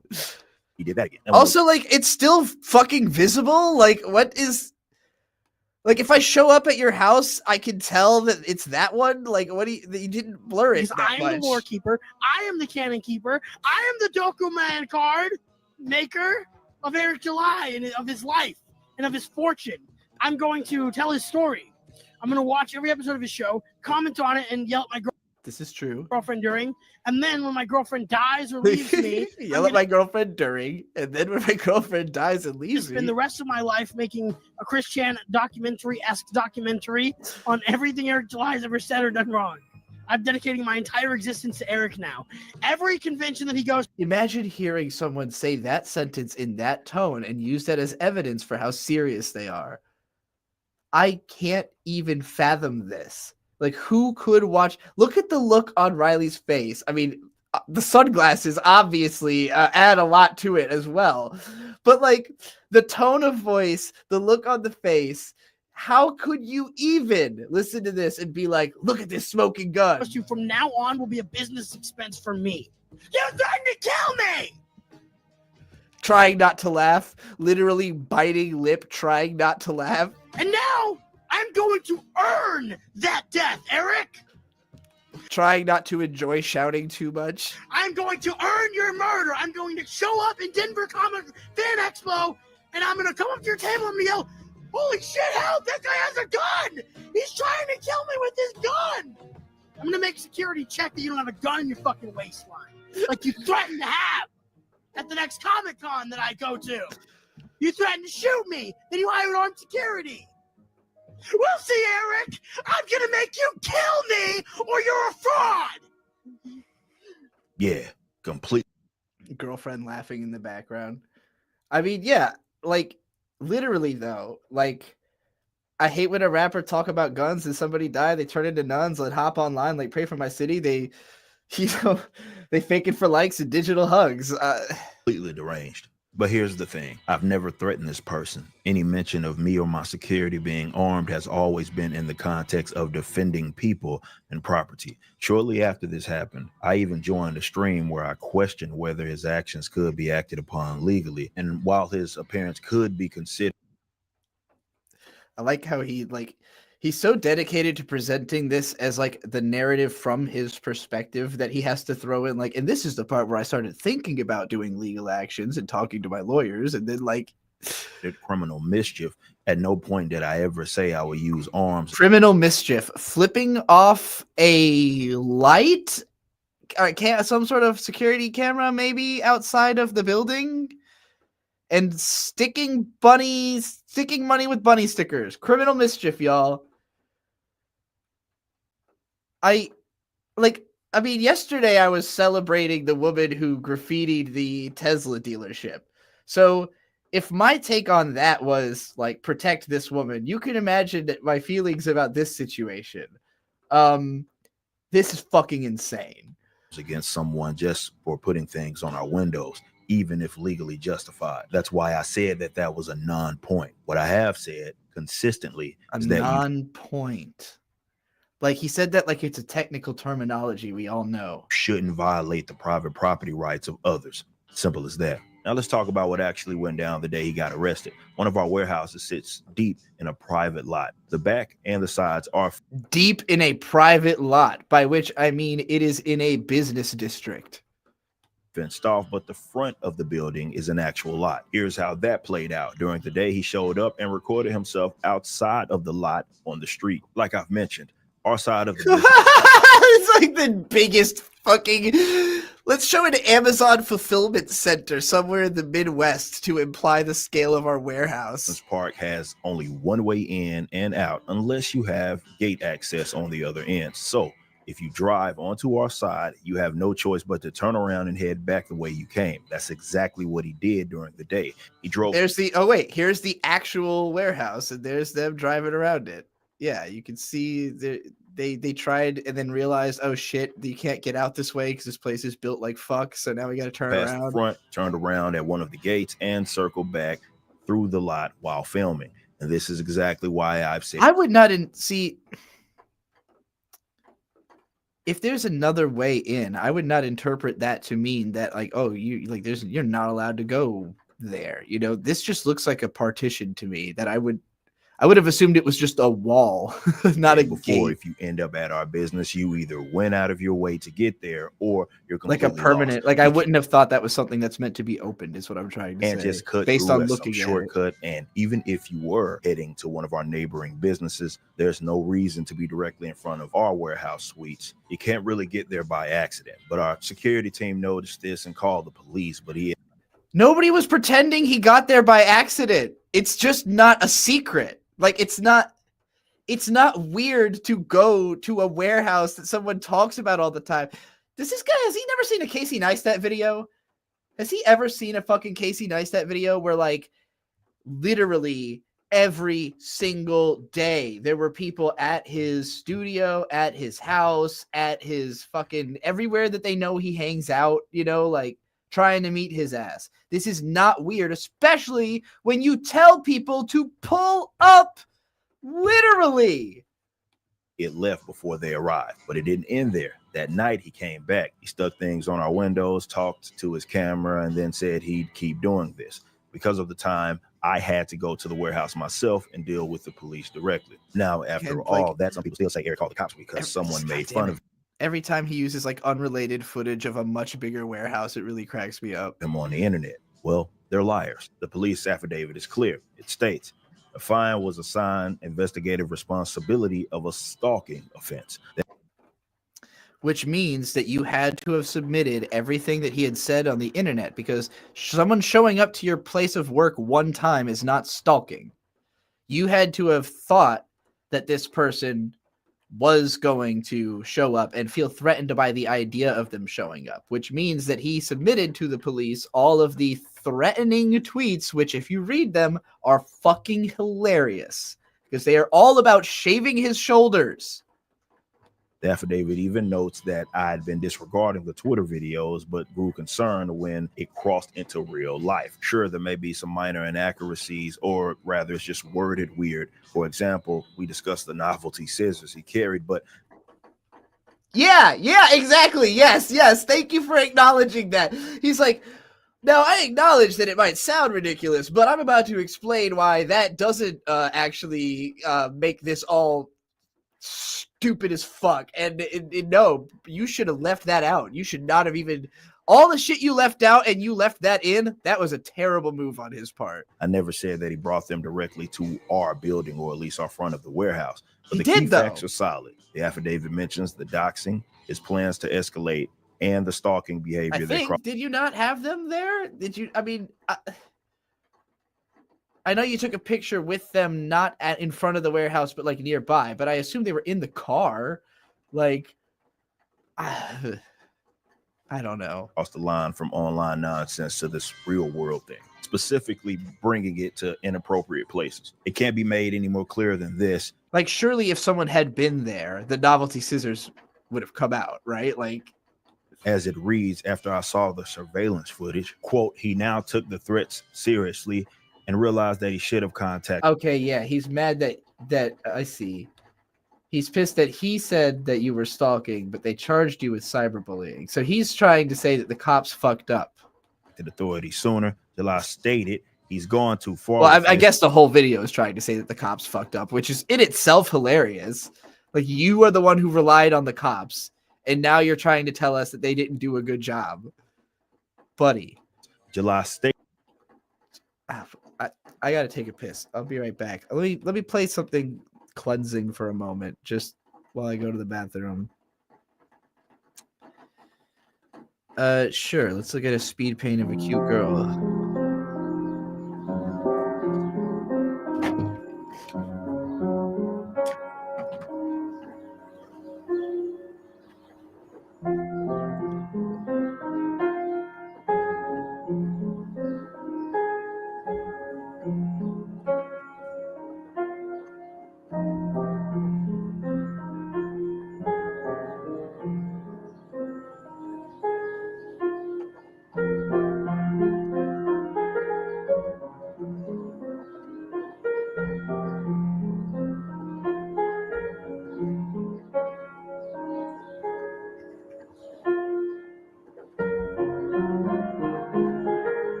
Luca, ham time is simply my current catchphrase / pet name for bird.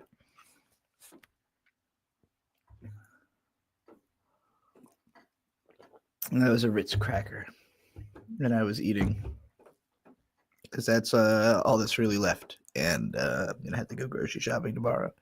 Stated he is not worried for his safety, but more for the safety of his employees. And when it comes to this stalking bit, if you want to pull that whole card of, well, they're not actually stalking, it's odd because this person It's odd. explicitly stated that that was what they're doing. Literally.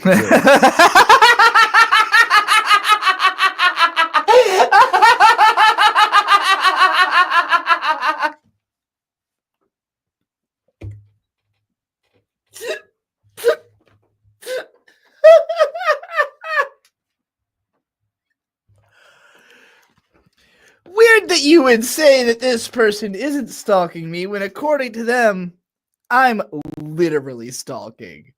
Holy moly.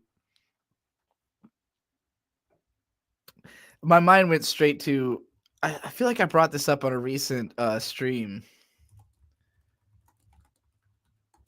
The most annoying scene I've ever witnessed. I'm like literally in a Papa John's right now. There's this part in the Uncharted movie where I'm like like literally in a Papa John's right now. he's like I'm literally in a literally Papa John's right now. I'm like, Why does this happen in the Uncharted movie? You know. I'm literally stalking. So yes, upon the advice of our security and legal team, I made the decision to call the police. He took a line out of context in a tweet. Yeah, it's so many like layers of wrongness. Like, the internet doesn't exist, but if Eric D. July really wants to be the victimized, terrified celebrity I'm literally stalking, he can wear those heels any day of the week. If Eric July wants to be the victimized, terrified celebrity that I'm literally stalking, he put the whole fucking thing on screen. I'm literally being stalked right now. Explicitly stated that that was what they're doing. Literally, it says, I'm literally stalking. So yes, upon the advice of our security and legal team, I made the decision to call the police. I run a multi-million-dollar business. I'm not some drama-hungry YouTuber chasing content. I'm also... Yeah, you're a nobody, nothing YouTuber chasing an early grave. in my 30s, and I don't care about looking tough.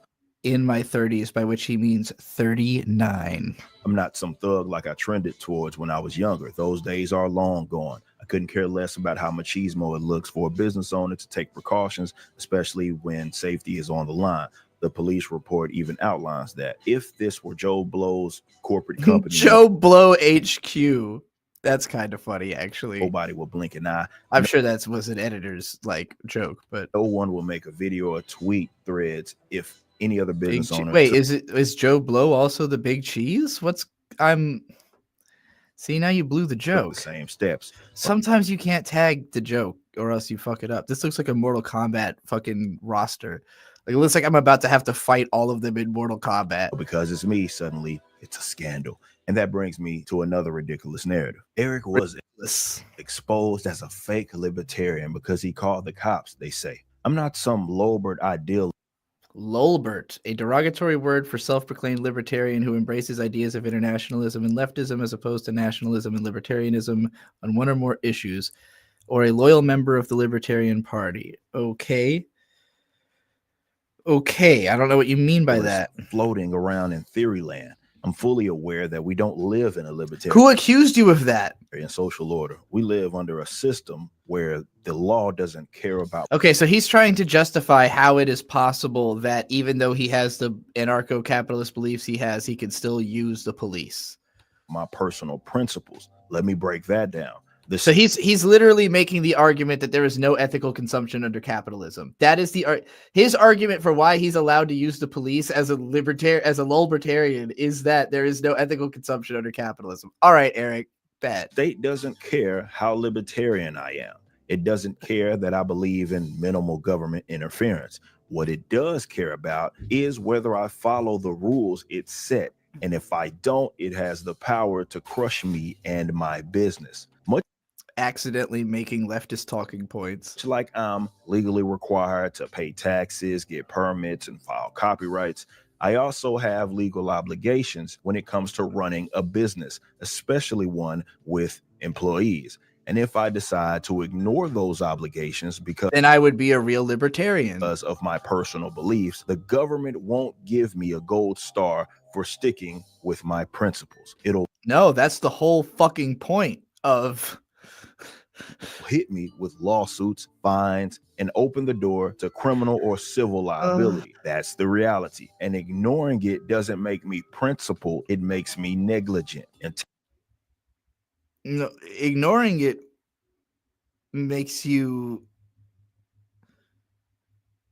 ignoring it makes you negligent, but also not actively railing against it makes you negligent. Texas, there are clear laws that dictate what I as an employer am required to do to ensure a safe work environment. Under Texas Labor Code, section 411103, employers must Oh God, I hate when they do this shit. Listen to how smart what I'm about to say is, because it's got numbers in front of it. Like, I don't fucking care what section it is. Number one, provide and maintain a reasonably safe and healthful workplace. Number two, implement safeguards and I'm legally obligated to call the cops, guys. You didn't have to interpret it as a threat. There was nothing here that needed to be interpreted as a threat, and that's why you lost the case. Address that. Address the fact that nothing here, that the police that you called upon told you there was no credible threat, and therefore this has not been prosecuted. process is necessary to protect employees. Number three, take all reasonable actions to prevent foreseeable harm. Negligence in legal terms happens when someone fails to take reasonable precautions leading to harm.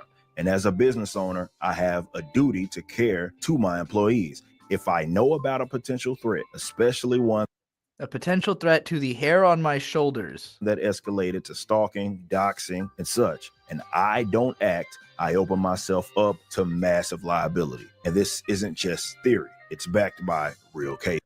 Yeah, you definitely didn't open yourself up to massive liability with this, did you, Eric?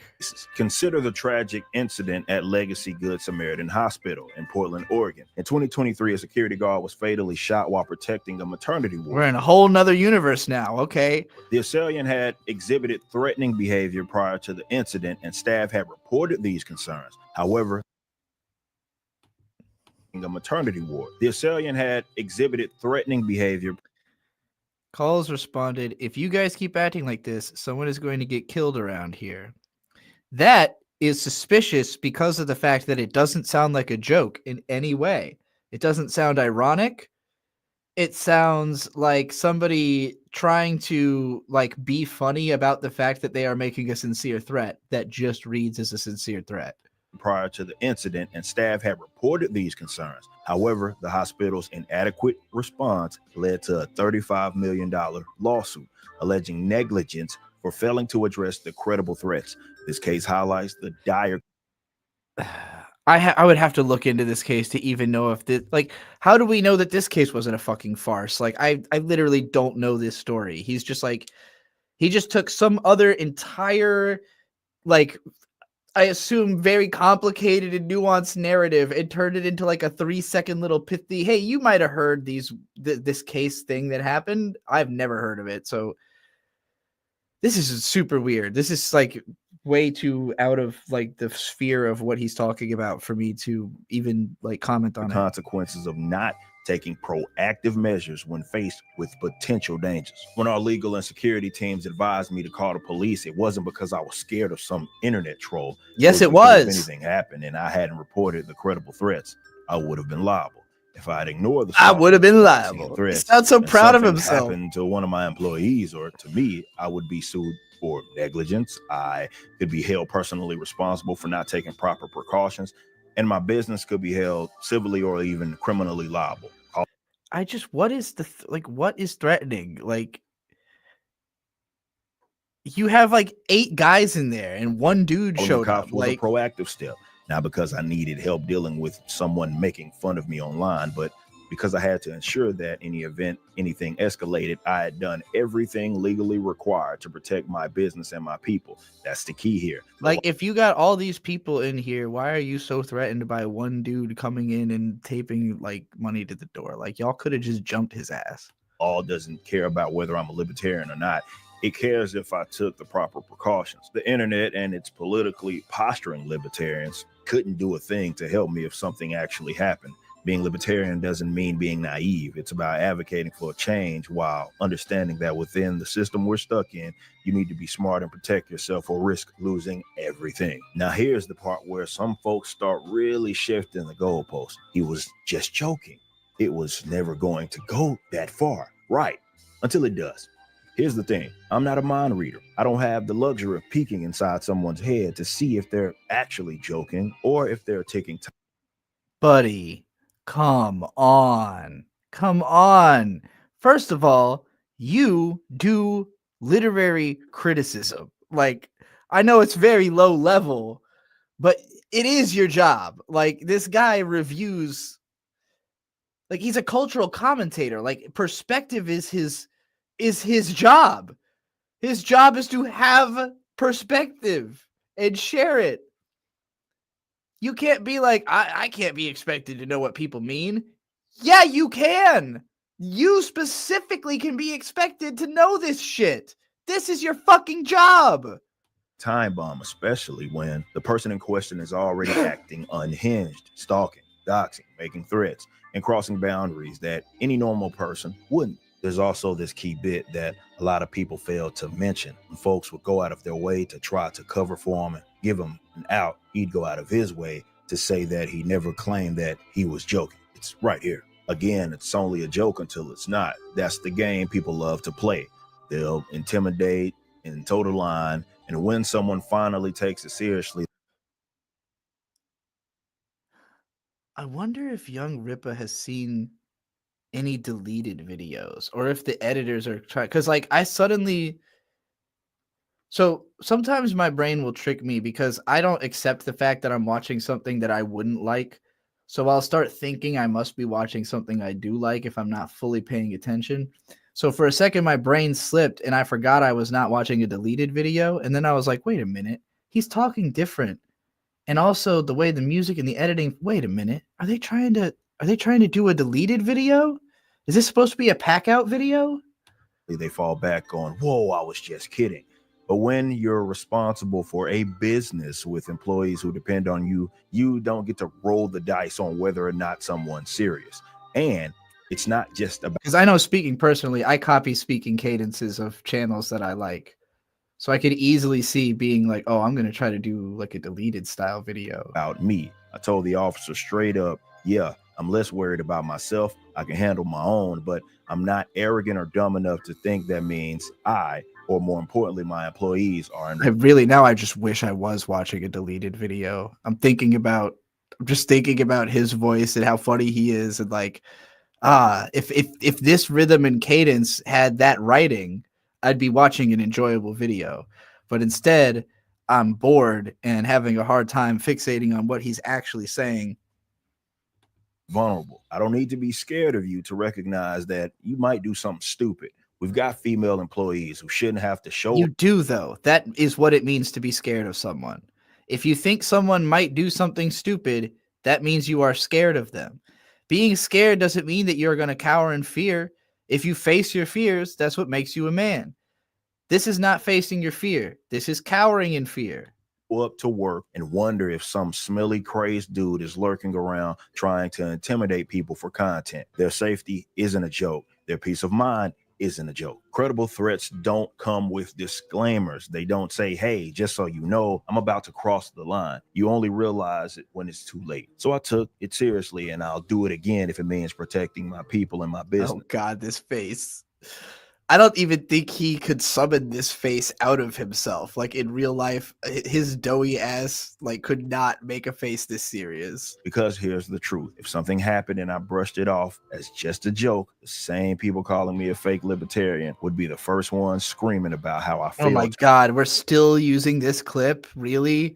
This clip is like 12 years old. To protect my employees. So lose-lose with those clowns, but I'll always choose the side that keeps my people safe. What's most important to understand here is that this isn't just hypothetical. He specifically named one of my employees. If I'm not mistaken, that's exactly what got his first Twitter account. Where's the fucking receipts? Banned, making a video calling out one of my employees by name and threatening him. And again, what did the employee say about him? He's making it out like you just targeted this other guy apropos of nothing, as if all of his fucking employees don't have Twitter accounts and all post about this shit fucking constantly. Like they're not all running defense for him all day long. Like, being clear, this isn't just online antics. He's shown up at who will both my protect- house and yeah, don't forget also, like I've mentioned, his audience is nothing but like fat white guys. Like just the most like. Hold on, real quick, because we have the footage. We have the inside scoop footage of what his audience is, because you know when Klippa was arrested, he was at the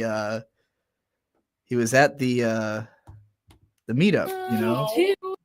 And when we look through the windows, like there's Eric. I think, and I gave him the riot act. But he can't remove me from public property because I don't respect his authority. It's like all, you know, beard, long beard. Everyone's wearing a hat. Every motherfucker is wearing a baseball hat. It's a bunch of guys in like, you know, XL, double XL, black t-shirts, like bearded, libertarian, nerdy white dudes from a basement. She's on the staff. There's mostly footage of Eric, so it's hard for me to get it. Oh, there's Riley talking to the cops. Here we go. Here's a good shot of. There you go. This is who I imagine in my brain when I think Eric July fan. This man right here. The reason this man is smiling so much is that he is talking to a woman for the first time, maybe ever, in this image right here. This man is ecstatic that he is talking to a actual woman right now in real life. He can't even like believe it's happening. He's forgotten about everything happening outside the window. He's forgotten Eric July is even here. He forgot that he spent $600 on all this shit. He's got the Yaira t-shirt on. This is all Eric July stuff he's got, by the way. Literally all of this is Eric July merch. And he's fucking just creaming his pants about getting to talk to a woman for the first time. So that's who this guy is trying to appeal to when he says things like, I got to protect my female employees. my business, but the latter that has to be taken seriously, especially in Texas. You've already crossed the line, and we don't have to wait for you to do it again before we take further precautions and treat this like the credible threat that it is. So let's move forward in the timeline, because another fake narrative floating around out. I really hope that the clip of me roasting that guy gets back to that guy somehow. I don't know if someone knows that dude. I'm sure he has an internet presence because he's at an internet person's convention. I really hope that guy sees this, and maybe it will be his wake-up call. Out there is that I called the cops on him at that Dallas meetup. Never happened. It wouldn't even be funny if it wasn't so stupid. Here's the thing. The guy was recording himself the entire time he was at the meetup. Meanwhile, I never left the merch. Oh, hey, I was posted up. they have their own footage of it here. I didn't actually expect this. Look at this guy. Ex-Marine. Fat neck man over here. Taking pictures, signing books, doing my thing, never moved. At what time would I have had neck beards? Look at this dude.